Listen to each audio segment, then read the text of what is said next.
AI agents are everywhere in 2026, but most people are using them wrong. An agent is not just a smarter chatbot. It can plan, use tools, and act on its own to finish a real task. In this practical guide, you'll learn exactly how agents work, when you actually need one, the patterns that succeed, and why so many fail. Let's get practical. So what is an AI agent, really? A chatbot answers once and stops. An agent runs in a loop. It perceives the situation, plans a next step, takes an action, usually by calling a tool, then observes the result. And it repeats, perceive, plan, act, observe, again and again until the goal is done. The model isn't just generating text anymore. It's making decisions in a loop, free to choose what to do next. That loop is the whole idea. Everything else is detail.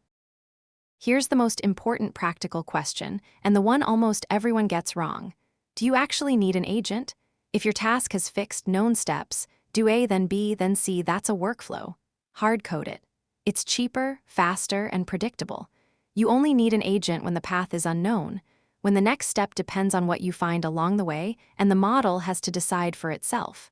Agents trade control for flexibility, so the rule is simple. Use a workflow when you can, and an agent only when you must.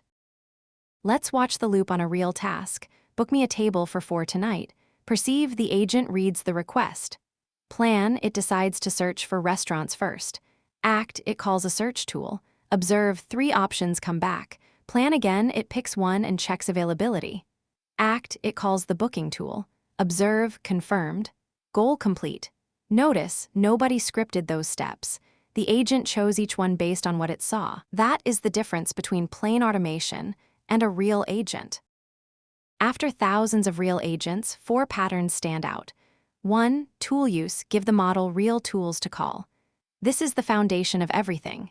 2. Reflection, the agent reviews its own output and fixes mistakes before moving on.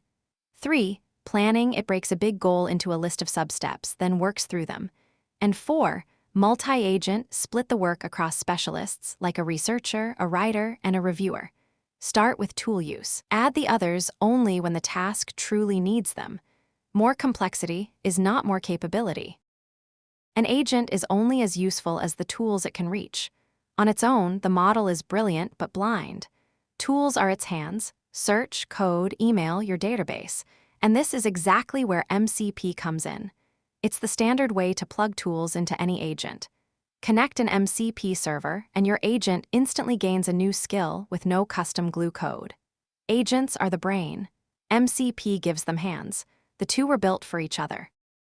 Now the part nobody shows you: why agents fail. 1. Infinite loops. The agent gets stuck repeating itself. 2. Runaway cost. Every step is a model call, and they add up fast. 3. Hallucinated actions. It calls a tool that doesn't exist or with bad inputs. 4. No limits. A single bad decision does real damage. The fixes are simple guardrails. Cap the number of steps. Set a budget. Validate every tool call. And keep a human in the loop for anything risky. A good agent isn't the most autonomous one.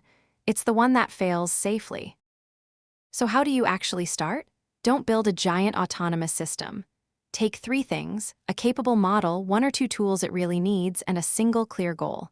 Let it run the loop and watch what it does. Add a step cap and a budget from day 1. Then expand only when it earns it. The teams winning with agents in 2026 didn't start big. They started with 1 tool, 1 task, and grew from there. That's the practical playbook. Agents run a loop. You use them only when the path is unknown. 4 patterns cover most cases. MCP gives them tools, and guardrails keep them safe.